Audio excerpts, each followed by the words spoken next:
an embarrassing day. Easily the most embarrassing moment that I've ever had as a Colts fan. And how ironic that on Sunday you have the most humiliating loss in franchise history. And then on Monday, literally, a national championship is being played. Someone is raising a trophy on your field on Monday night, the day after. That sucks. That's crazy. I mean, shout out Indianapolis, by the way, for hosting the college football playoff. What an amazing sports town. What an amazing just event that they put on, everybody. It was beautiful. But we're not here to talk about college football. We are here to talk about the Indianapolis Colts, who lost to the worst football team in the NFL. Y'all know what it is. Welcome to the Blue Stable Podcast. As always, I am Michael Terrazas. Joined by me is Destin Adams, Rashad McGinnis. Rashad, I got to start with you first, then we'll go to Destin. Well, I assume we're already over it by now. We've moved on from it, and now we're just looking forward. But recapping, Colts, we didn't have a preview episode. I did one, of course, by myself, but you just had no worry about this game. You shouldn't have had any worry about this game. And you walk out of Sunday humiliated. Yeah, I was just as confident as anybody. Like going into the game, I figured there was no way these Jacksonville Jaguars could beat us, even though they've beaten us, as the world loves to remind us, 7 straight times, in Jacksonville. The last victory, I believe, was in 2014. It was no way the worst team in the NFL can beat this Colts team. Because one hallmark of the Colts was all season up until that point, they haven't lost a game to a losing team. They played, and the games they did lose was tough games to playoff caliber teams. And that was always respected. And I praise that about this team, that this team didn't play down to their competition all season. They rose up to occasions, whether they won or lost. It was either a tough game or they was blowing someone out. That loss it was sick. It was sickening. We jumped right on the Twitter Spaces afterwards. That kind of relieved a little bit of it. But after we got off Twitter Spaces, man, I was absolutely sick. I'm not even gonna lie. I didn't speak to nobody. I didn't answer my phone. I didn't look at anything royal blue. I didn't touch anything with a horseshoe on it. I'm still, I'm over it, but I'm not over it. I couldn't even enjoy the national championship last night, man. It was just difficult for me to watch any type of football. I don't know if y'all noticed, but I shift my allegiance to the Rams. I'm not a Rams fan. Go Rams. I'm trying to go to the Super Bowl. Big bro, if you hear this, I'm sure you're gonna hear this. Where's the plus one? It's safe. Hey, man, I could get you to LA. Bro, stay in LA, so I can get you to LA. I can get you a place to stay in LA. Luxury hotel? No, by my brother's house. That's the luxury hotel. Oh, he has a mansion. He's living good. So we're gonna go over there. Pool, bedside. Oh yeah, pool for sure. Yeah. Poolside margaritas and everything. Absolutely. All right. So I could get us to LA. I don't know. All I'm saying is, if I hear that you have 2 tickets, don't make me choose between y'all. Oh, you don't gotta choose. You don't gotta choose. It's me. You really don't have to choose. You really don't have to choose, because Destin is a dad now. He actually has a responsibility to cater to. So unfortunately, he's out of the way. Actually, I would need to go so I can have a story. But this is how it is. I would need to be the one to go so I can have a story to tell my son later in life about the time that his uncle Rashad took me. That's just going brownie points right now, man. He's doing good. You can't offer uncleship. You can't, Michael. That's a fact. It's not in the cards for you. I can't offer uncleship. Who else is gonna teach y'all kids how to lay down flooring, how to paint? You can you can be a uncle. You just can't make Rashad one right now. Right, exactly. Man. Anyways, we're getting off topic. All right, people don't want to hear about Dustin. How do you feel? I'm sick about it. So people don't want to hear about the days of our lives. What I tweeted out during Sunday was that I felt like I was going through the stages of grief throughout the game, throughout the day. I remember just being in shock about halftime. I remember being in denial when the second half started, thinking that it was all going to just go away. I remember just skipping every other step into anger by the end of the third quarter, where I had no belief that this was ever going to change, that the game was over. Which is nuts to say that you didn't just lose to this Jaguars team, that you got beat so bad that it felt like it was over before the fourth quarter. And that's just how I felt mentally. I don't know where you guys were during it, but I did not feel like this team had a chance to come back. They just had no life. They had no energy. To come out flat like they did is just crazy. I understand that they lost Brock early. Kenny may have been playing a little hobbled, but just so many guys just did not play up to their standards, and they know that, and we've heard that throughout the week. Now, if you would have asked me to react, and we did, we got on the spaces and we talked. I feel like I said some things that I probably don't think now, in my opinion based. Like, if you take me back, I would not have the same feelings. But I've had a couple of days. I've moved from anger into laughing about it a little bit. Like, holy crap, how'd we do that? Like, we're just that. I can't wait to hear about it all off season. When the Colts are brought up in the NFL, like, that's what'll be talked about. But I mean, you have to take it on the chin. Yeah, you were the worst team that day and move on. I think it's going to be all right. The Colts don't go away. We've seen bad seasons, and this team just finds ways to bounce back. We have the right people in place to do so. So I think it's all going to end up being all right. And let's go ahead and jump into just a couple of parts of the game, and really just storylines that are going to be, a headline moving forward. Mm-hmm. First thing I want to talk about, it's not going to be Carson Wentz. Trust me, guys. It's going to be right after this conversation. But the most embarrassing part of Sunday's game was how bad and poorly we played in the trenches. We got absolutely manhandled in the trenches. That was embarrassing. Braden Smith he's dropped off. Like, he mailed it in after the Patriots game. He just mailed it in. He has not been good at all the last 3 games. Does COVID have anything to do with that? I don't know. But Mark Glowinski, in my opinion, going back, I think he probably had the best year overall out of everyone on the line, the most consistent overall year out of everyone. Ryan Kelly, we know what he was dealing through, what I wouldn't wish on my worst enemy. Quentin Nelson got absolutely moved yesterday by no names. Eric Fisher being asked, we know what to expect with him. And good God, he better not step foot in the state of Indiana again. So then the defensive line. They're missing 2 starting offensive linemen. They're starting a rookie, and they're starting another guy that got cut off of 3 other rosters. And you can't beat anyone. There was no type of resistance against that offensive line. Trevor Lawrence had all day. He went 12 for 12 at one point. He had all day, all night, everywhere to throw, all the time in the world to throw. And that was just so shocking to me. Like, I was numb to that game going into halftime. Like Destin said, you felt like it was over before the fourth quarter. I agree. Like, we're not doing anything up front. Run the damn ball, run the damn ball. Run the damn ball where? Run it where, when no one will man up and give a push to guys that are not better than them. Sunday was an embarrassment for Chris Strasser and Brian Baker. That was an embarrassment, and everyone on both of those lines should be evaluated, and their future with the Colts should be in jeopardy. Absolute pathetic effort, man. Start to finish.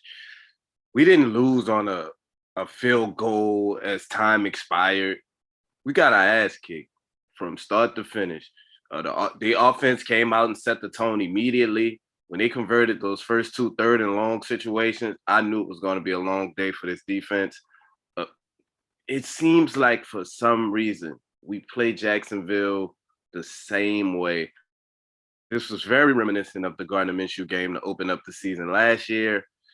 I remember Mike flipping out on different times when Eberflus played those soft coverages, and it did look like he got away from that in the middle part to the later part of the season, and then it kind of went right back to what it used to be. You know, it wasn't really disguised well. We couldn't confuse a rookie quarterback as far as the things he was seeing. That was the most comfortable I've seen Trevor Lawrence in the pocket all season. And aside from the sack that we got on the second play of the game, the pressure was non-existent. As much as I love DeForest Buckner, he just can't be your leading sack guy. Like he's getting double teamed at one of the highest rates in the league for interior guys. He just can't be your leading guy. You know, if you're constantly getting one-on-ones on the edge, you have to find a way to win. I do expect the pass rush to be better due to Kwity just taking that next step. But Ballard has to find an edge guy this year. And I know we'll get into in our season recap later on, and in the next couple of weeks, we have plenty of time to get into what we need to do this offseason. But it's all the things that worried me about this team reared its head in that game. And that's how disasters happen, man.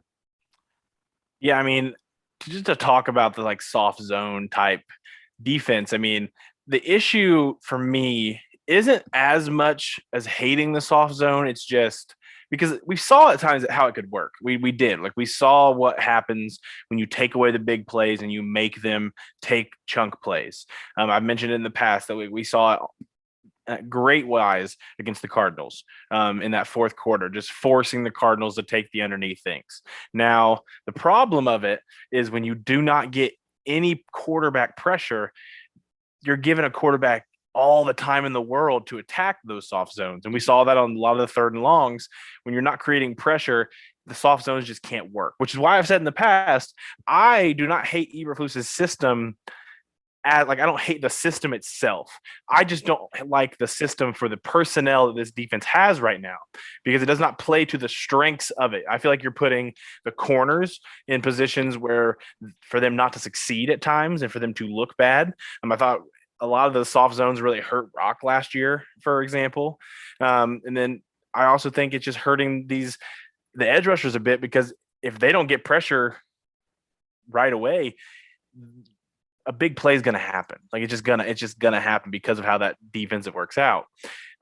So do I think Eberflus could be successful elsewhere? I do. I think his system could work at a lot of places. And I think his system could work here.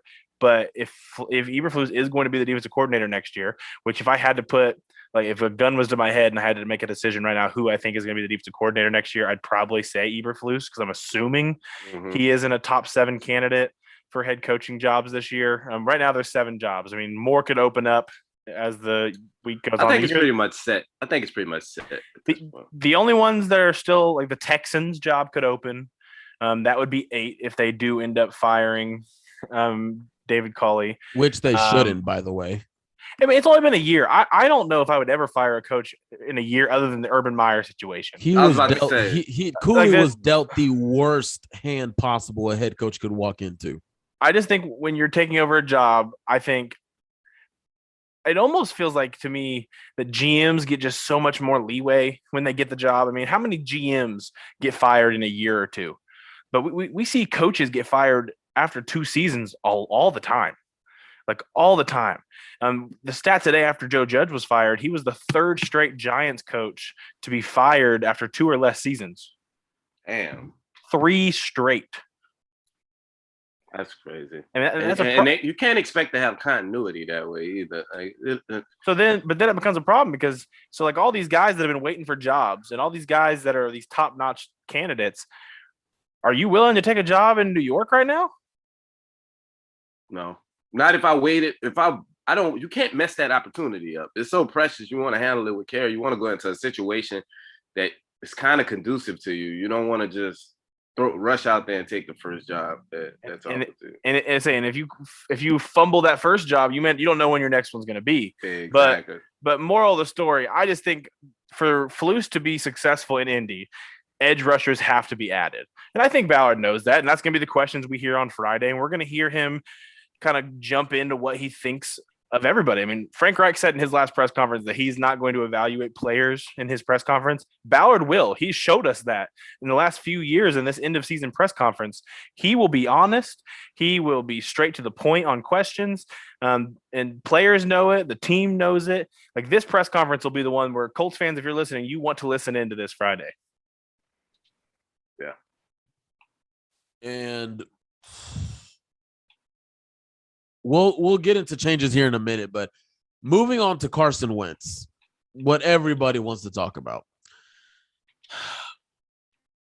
Man, Rashad, you remember when we sat here and I said I bought into Carson Wentz? Ha! Yep. Guys, all on board. I haven't put this on Twitter because I really just wanted to save it for the show. Mm-hmm. But man, I'm 100% off the ship. I'm 100% off the ship. I can't. I've had 100%, 100%. The only possible way that I would rethink it is if Ballard really got him some weapons. Now I want to see what can he do. But Can I play devil's advocate to your exact statement, and then you can keep talking about that? Okay. So your statement that you just made is unless he got him weapons. You think they should move off him. So in your opinion, let's say they move off him because they don't get more weapons. What quarterback is coming in here and producing with the weapons that are currently in place? That's not me saying you're wrong. That's just like a little pushback to see. So here's my thing. If you move off Carson Wentz, my thing, don't try and go find the answer. Roll with what you have and get a high draft pick. Roll with what you have, as in Sam Ehlinger. So tank. Roll with. I mean, at this point, what other option do you have? Say his name, Michael. No, I'm not saying that motherfucker's name. I'm not saying his name. You said roll with what you have. Get Jacob Eason back and roll with what you have. So, look. At what point back? I'm going to say, well, let's talk about the play first. Again, I'll repeat, I'm 100% off the ship. Every moment outside of every moment that we needed him to step up, he didn't. And the play these last 2 weeks against the Raiders, against the Jaguars, going back and rewatching some games, his style of play, you could put him on last year's Buccaneers team, and that Buccaneers team does not win the Super Bowl. Carson Wentz holds the ball too long. Okay. For whatever reason, I don't know. And for some reason, watching Frank Reich's press conference, he is so frustrated with Carson. He is frustrated with Carson. In the bottom of my heart, watching Frank Reich talk about the quarterback, the passing game, everything inside me, every indication that Frank Reich gave is I've tried all year to show him, teach him, adjust him, give him the answers to the test, and he won't do it. Nyheim Hines came out and spoke. We did everything wrong. And he highlighted, maybe we just didn't create a play, or when a play was there, we didn't hit it. AKA Carson did not hit it. Jeff Saturday comes out. You need to move off him. Dan Orlovsky comes out. Carson Wentz cost the Colts this game. Dwight Freeney is mentioning a quarterback change. T.Y. Hilton is liking pictures of Andrew Luck being missed in Indy. Carson Wentz needs to be gone. He has to. Frank Reich being so frustrated in yesterday's press conference gave everything that I needed to know. He tried so hard with Carson. He stuck his neck out for him. He banged on the table on Chris's desk for him, and Carson let him down. Go ahead, Dustin. I mean, if you ask me where I'm at on it, if I had to make the decision, I would have Carson Wentz back next year. I think there are things that definitely need to be put in place for him to be successful next year. If I had to like label him as a quarterback in the NFL, I think he's a good enough guy. I think he's a guy you can win with. He's not a guy that you're going to win because of. Now, I think there have been times this year where he's shined, and I think his game put the Colts in position to win, even if they didn't. I mean, earlier you said you didn't feel like when he was needed, he ever stepped up. I would say opposite in the Cardinals game. I would say opposite, and they didn't win it. They didn't win when I said outside of one, that's what I meant, the Cardinals game. Okay. So then the Cardinals game won. Now they didn't win this game that I'm going to say, but I think Carson Wentz's play against the Bucs was supreme. I think the interception that was thrown, I think you could almost blame Michael Pittman on. Yeah. Like very little attempt on the ball in that game. Zero reason why he should have been out jumped. And the Bucs secondary is bad, I understand, but he was shredding the Bucs. He was. He had 400 yards in the Baltimore game. In a game where they should have won. I mean, there was different things that happened. Frank Reich should have went for it on fourth down, most likely in that game. The defense, if they could have gotten any stop on the last 4 drives, anything could have happened. But I guess my point is there have been high moments for Carson Wentz. I think if you had to give me a number out of 10 and I had to rate his entire season, I'd probably say like a 6.5, just because his lows bring it down. But I'd say at his highs, he had some 8.5 type play this year at quarterback. I mean, I think Carson Wentz is good enough to win with. I think you have to go out and you have to get some receivers. I don't think it's sustainable for just about any quarterback. I mean, earlier I said, how many quarterbacks could you bring in next year? And they produce with the weapons we have. And Rashad whispered, I don't know if everybody heard it, but he said Aaron Rodgers. But if you gave me a short list, I mean, how many guys could I say? I mean, Aaron Rodgers would be one. I wouldn't say a guy like Tom Brady could win with a roster with a weapons that depleted. Maybe Russell Wilson, maybe if like a Deshaun Watson was playable. We have no idea like what his situation is playing wise in the near future, but like the list is very short. Like moral of the story, Mahomes. I didn't say his name earlier. I apologize. Like he's an obvious one. Oh, you just going? I thought you was going out of quarterbacks that may be available. Well, I guess in general that's what I was talking about. I actually have a question for y'all real quick. Would y'all take Tua? No. But I take Tua for what? To do what with? Would you take Tua as a backup quarterback? Would you take a backup quarterback? Are you asking if like we had to choose for Carson to start week 1 next year, or Tua to start in Indianapolis week 1 next year? Yeah, I worded it very bad. Yes, that's what I was asking. Most people would probably say Tua because of like the potential upside, but I still think Carson puts this team in position to win in a higher rate than Tua does. Too much underneath for Tua. I mean, we just saw Jacoby Brissett here. I mean, we saw what it looks like when you just have no big play. I mean, I liked Phillip Rivers last year, but we saw what happens when an offense just can't hit the big plays. Like it's gonna end up hurting you, even if you win games. Like the Colts won more games last year, but the offense was way more watchable this year with Carson Wentz than last year. Like it just was. Now there are issues with Carson that would have to be fixed, and it's not like a developmental thing. Like obviously he's going to be 29 next season, I think, age wise by the start of next year. Like I think Michael said this on our spaces that we were doing is like this isn't a guy that's just going to keep developing. Like he's a vet.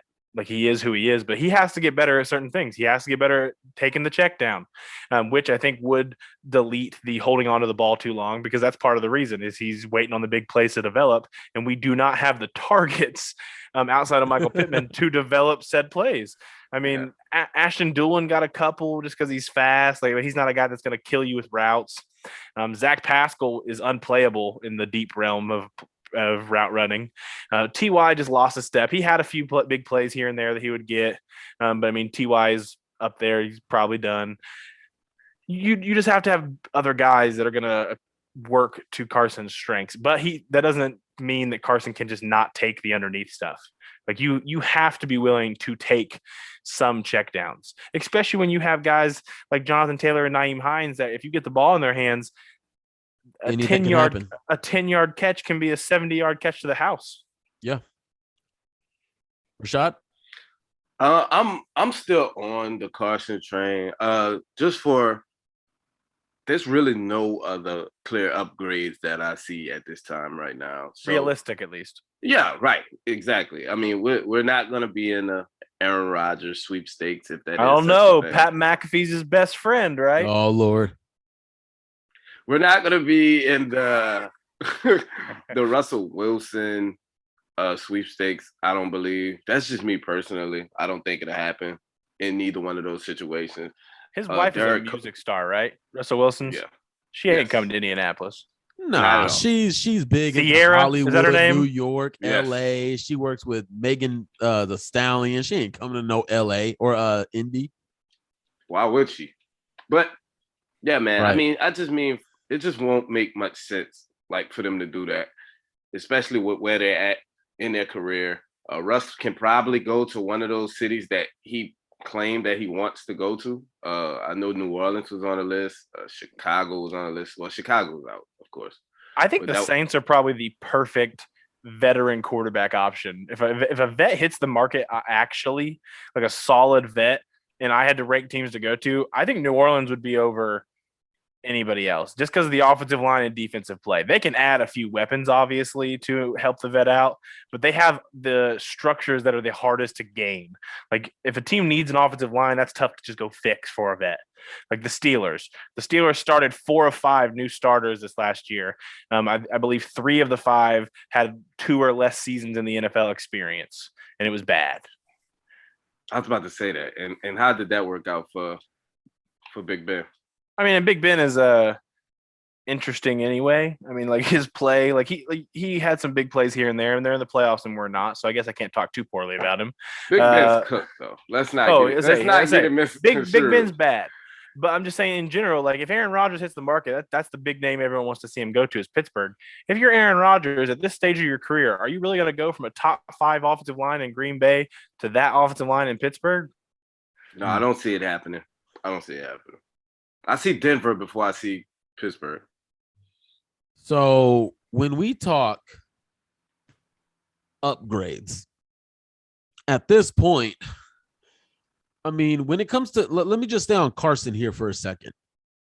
I'm not even done with my evaluation of him yet. We all do our own little personal evaluation of things. But my thing with Carson, you traded for this guy because you thought that he could be the guy that pulls you out of the mud in situations you needed him the absolute most. I've seen so many quarterbacks do it with less than Carson had this year. Regardless of how poor we think our receiving core outside of Michael Pittman is, there have been quarterbacks out there that did more with that exact same unit, maybe even worse than that unit. The reason why Carson was brought here was to be that guy. Outside of one drive, one game, Carson failed you. And he proved he's not that guy. Now, again, if you get him an Ertz, if you get him other weapons that complement and can get open at a higher volume and rate, I'm open to it. I'll go into 2022 with an open mind and hoping for the best, pulling for Carson. But as of right now, no. And y'all point to it. Ravens game, Buccaneers game, he played great. Extraordinary. We didn't lose the game because of we didn't lose the Baltimore or Tampa Bay game because of Carson. I think we really bought both of those because of the dumbass at left tackle. So, but other times, Tennessee, take the damn sack. Don't try and throw it to freaking Elijah Molden standing right there. Hey, now this is a hindsight thing. Now, wait, hold on. Even just in Jacksonville, Rush comes up, take the sack, and here he is trying to do another shovel pass, fumble, lost. He keeps trying to do too much in the worst spots and in the biggest times, in the biggest games. He did not deliver. He actually under-delivered.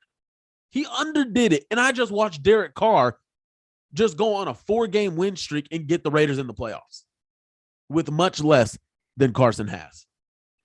Now, Derek Carr is very good. I don't know what tier I'd put Derek Carr in, but Derek Carr is a very good quarterback in the this NFL. year. He's actually bumping up his stock. I mean, I think he's just he's been just very underappreciated since he got hurt after the MVP caliber year he had. Yep. But I mean, this is hindsight. What I'm going to say, going back to the Titans pick 6 to Elijah Molden.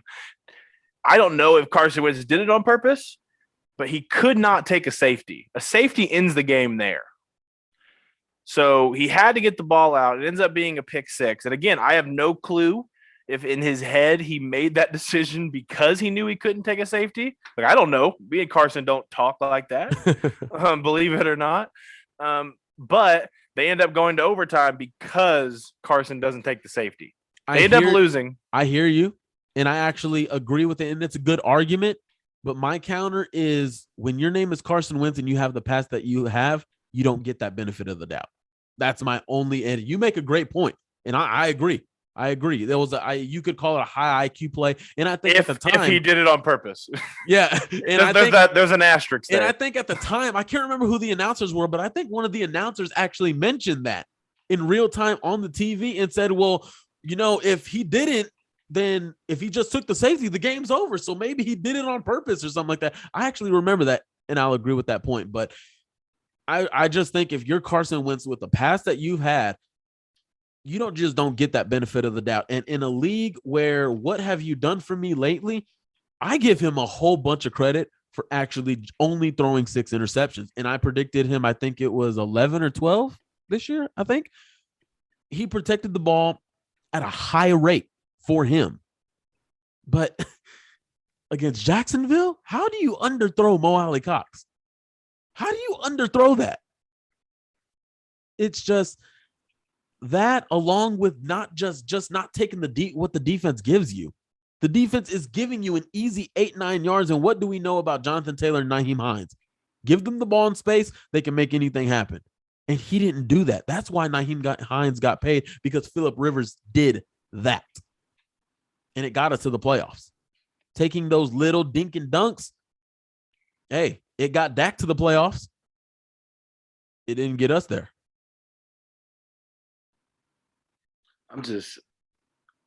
Carson as a whole, I mean, I know you can say it was all but one game, but you can't say all but one game if you're not going to mention the times he did play well in losses too. You know, those were big games as well. Tampa Bay was a big game against the defending champ where the defense let him down.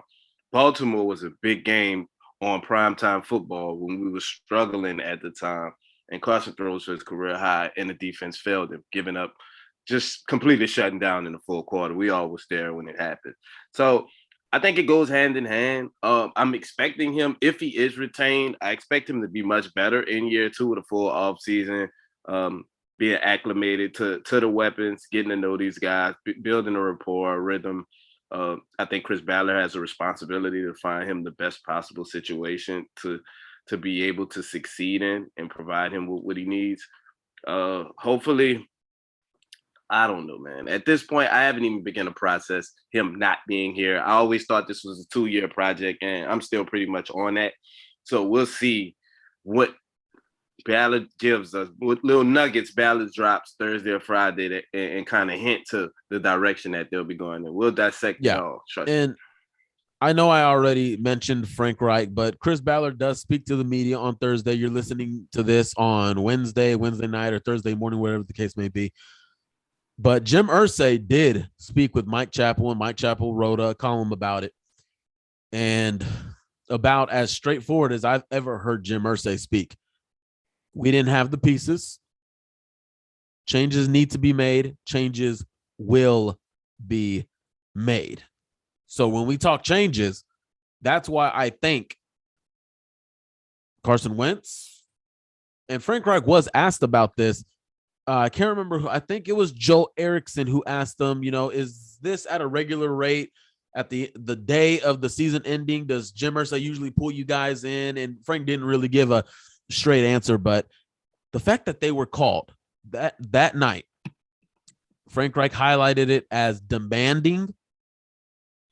And when it comes to changes, I can't imagine this roster, being constructed the same way it has been the last 4 years.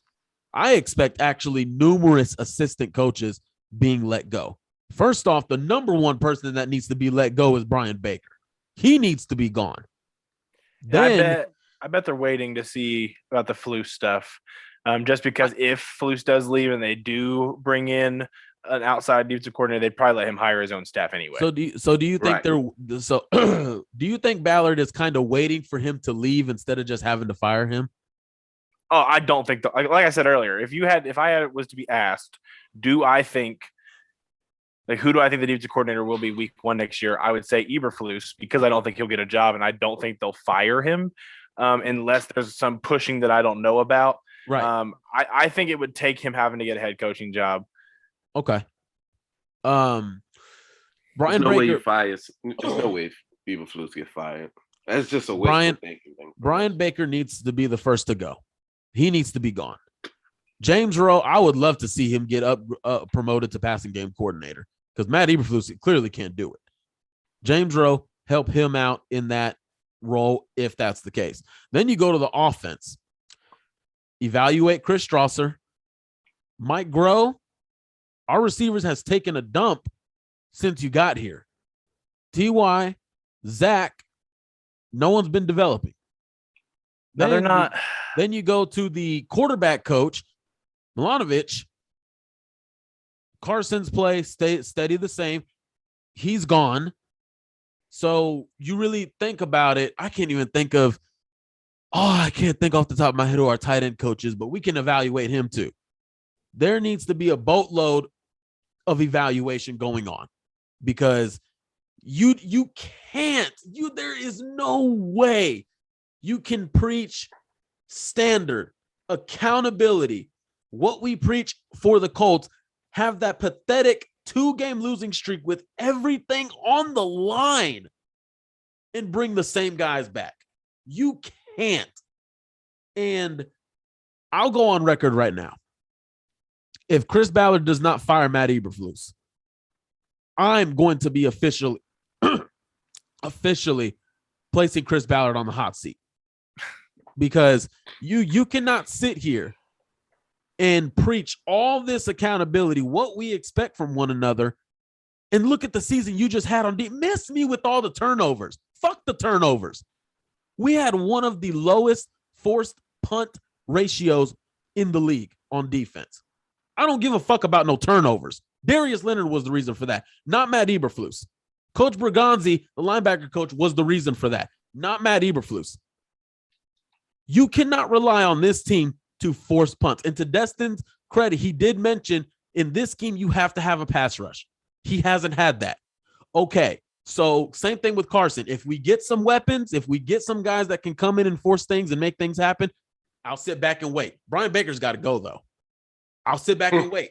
I'll swallow my words. I'll sit back and wait on Eberflus. But as of right now, 6 game-winning, go-ahead losing drives. He cost us. Trevor Lawrence was the most pathetic rookie quarterback all year, and he has his best game of the year against your defense, 12 for 12, nothing but completions all over the field. You cannot sit here and preach to us accountability, standard, when he has not met any of that. He hasn't. So I want to see change. I want to see accountability being made. I want to see standards being raised. I don't give a damn about the Frank Reich even said, I thought we did good in the turnovers. Fuck the turn. I don't care about the turnovers. I want to know that our championship defense can go out there and force a team to quit on their drive. Man, let's mail it in, punt. Let's regroup. That's what I want the defense to do. It just can't happen with him. Again, get some other weapons in. I'll sit back, but Brian Baker's ass got to go. I mean, I will not say screw the turnovers. I mean, like, obviously you want to be near the top of the league in that, because if you are winning the turnover ratio, 9 times out of 10, you're winning the game. We saw times this year where we lost the game winning the turnover ratio, and it was because of what Mike was talking about and the lack of forcing punts. Now, it's a hard place because so many people are putting. I believe I've seen 3 teams have requested to interview Eberflus now.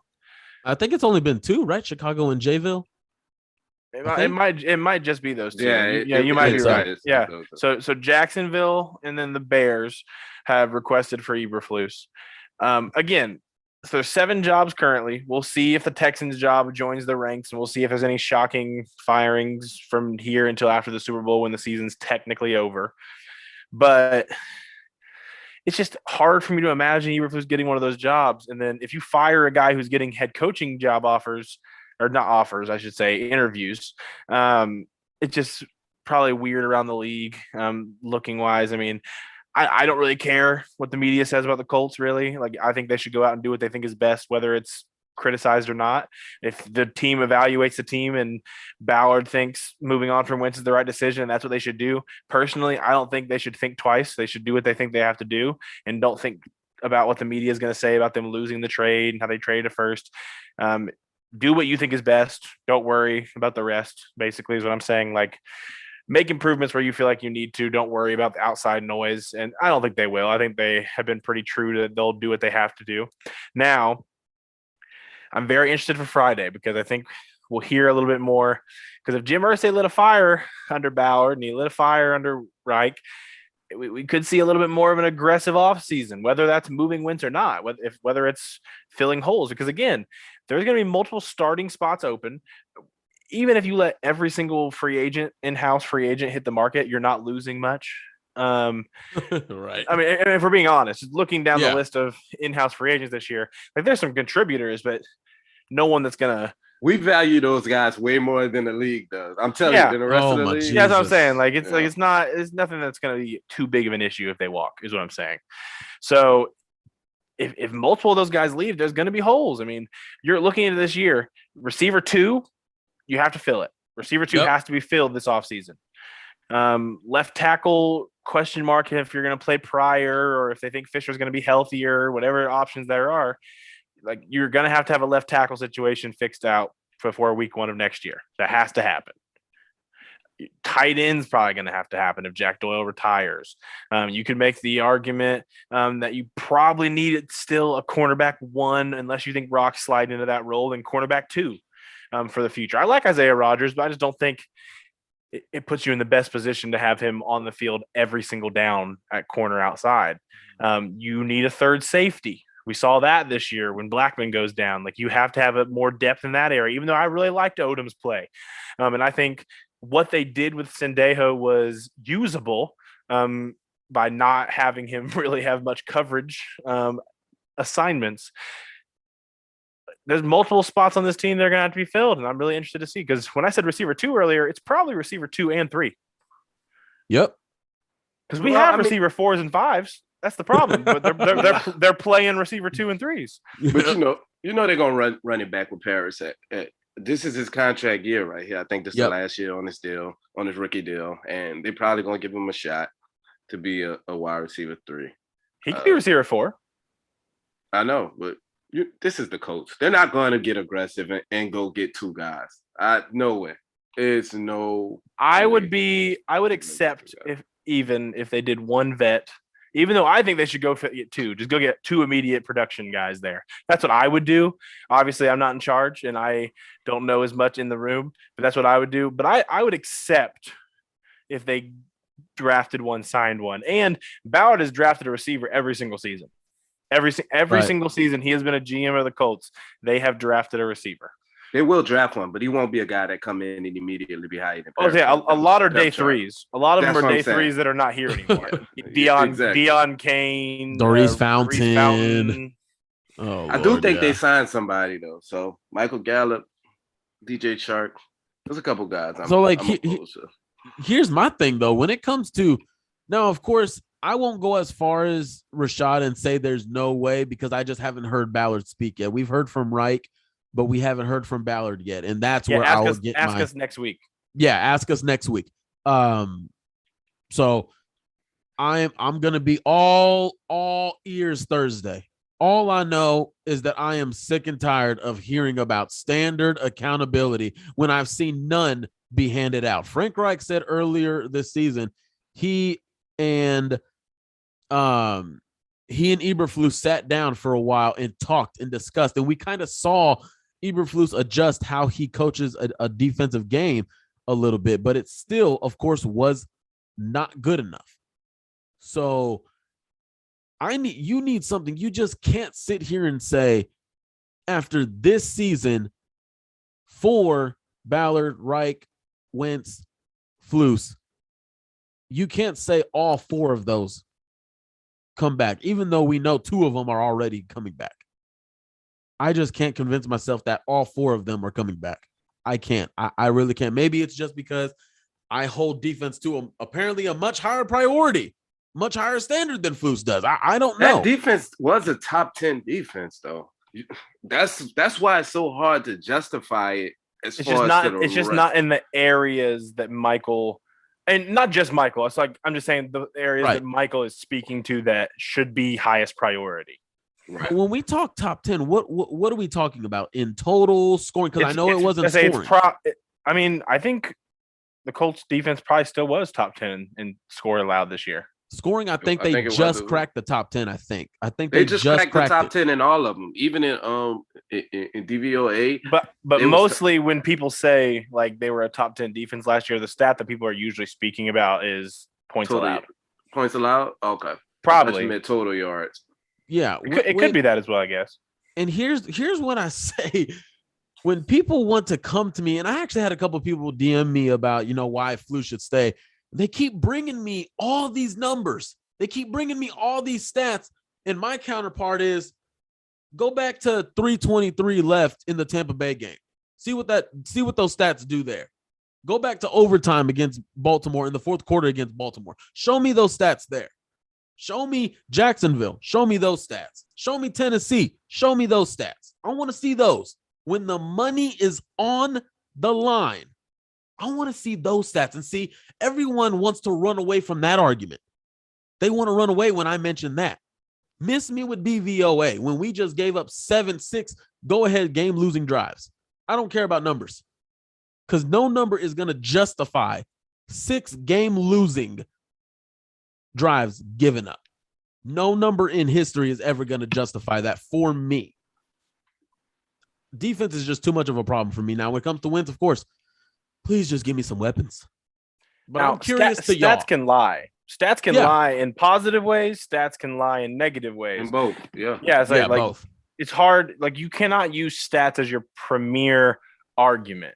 Like, that's why I've always said, if you did not watch what you were trying to argue about sports, like I personally, and this might sound disrespectful to some people, but I just don't think you should talk about it. Like I do the same thing, bro. I don't count players I didn't see. If I didn't see you play, I don't rank you. I don't, because you can't assess it properly.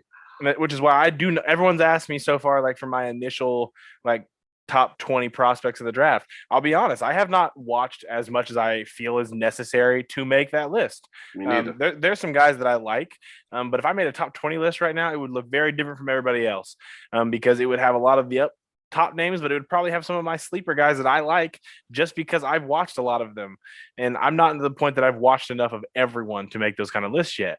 And that's how I feel about stats and things like that. Like people want to talk to me about how this defense ranks so well in certain areas. And we hear media members talk about the Colts and different here and that, but they don't watch. They don't. So like, it's just not something that I'm going to put too much weight into. Like I said, I don't really care what the public of nature about the Colts is right now. I thought some of these memes that have been posted about the Colts losing have been funny. Like I told you, I've moved on into the laughing about the pain almost. Like it's embarrassing, but like they deserve these funny things to be said about them. I thought some of Pittsburgh's tweets were hilarious. Part of me really hopes Pittsburgh goes on a run in the playoffs just because of how this scenario happened. Part of me does too. Just so it hurts the Colts a little bit more. Now, when next season comes, if there's not changes made, maybe I'll go back into anger. I trust the people that are in place. I trust Chris Ballard. I trust Frank Reich. I trust that even if Eberflus is here and I'm not the biggest fan of his scheme, that they will do what is necessary to make his scheme work here. So I think it'll all work out. I think this offseason will be very telling, and hopefully it's one that is the most aggressive in the Ballard tenure, but we'll see what happens. Guys, we've talked about a lot in this episode. Yeah. We definitely have talked about a lot. We've voiced a lot of opinions, and I really think that our focus really needs to shift to Chris Ballard now. Wait till his press conference happens, and we'll give you another episode, and we'll dissect everything. I'm hoping for another hour-long press conference because there's definitely things that need to be discussed. So I think we'll go ahead and table the discussions for this episode, guys. Unless Rashad, Destin, you'll have any closing remarks? Maybe, start a Fire Flus train or Fire Baker train or anything like that? We'll have a lot of time to get into all of this. It's not like we have a game to play, folks. Oh, that hurt. We have a lot of time for answers to get made. I mean, Friday will be good. Friday will be good to hear from Ballard. And I don't know if you guys will be free, but maybe we can do a Spaces just like as Ballard's press conference is going, just to like talk about it, or maybe it's right after Ballard's press conference. We can get a Spaces on Twitter going that you guys can all jump in on and just have a little talk session on, because we'll know more after Ballard thank talks. y'all for pulling up. Thank y'all for pulling up to the Spaces. Oh yeah, we really do appreciate it. The peak of that Spaces after the Jaguars game, which was just a lot of pissed off fans, was 148 people. I don't know if that's counting the speakers. So if it's counting us, then 148 total. If it wasn't, I guess it's like 151. Mm-hmm. Yes, sir. Oh man, this was a fun episode, and we talk about, hey, are these discussions tough? Imagine how tougher they are for Chris Ballard and Frank Reich. But it's all good, guys, because guess what? Off-season talk is probably some of the most fun content you guys are going to get. Yep. Because there's going to be so many arguments on which receiver each of us thinks should happen. We won't have to argue about Michael Pittman this year, so me and Michael will have to have a different big dispute all off-season. Right. My next dispute is – I'll think about it later. But anyway, my biggest dispute is still going to be – never mind. We don't have to say that on air. Oh, my Lord. I know what he was about to say. I think I know what he was about to say. I know what he was going to say. But don't even bring him up. It'll be a fun off season. Yes. All right, guys. Well, that'll table it for this discussion again. I am waiting for Chris Ballard's comments, just like we are. We could keep going here, but it's really just going to go in circles, and we don't need to do that. So, guys, once again, if you are listening on YouTube, make sure to give us a subscribe, a like, a comment. It will truly help us out, and we do truly appreciate you guys engaging with us, watching us. Thank you so much, guys. So, again, he is Destin. He is Rashad. I am Michael, and you are listening to the Blue Stable Podcast, the official Colts podcast of Fansided. We'll see you there. And once again, Fire Flus.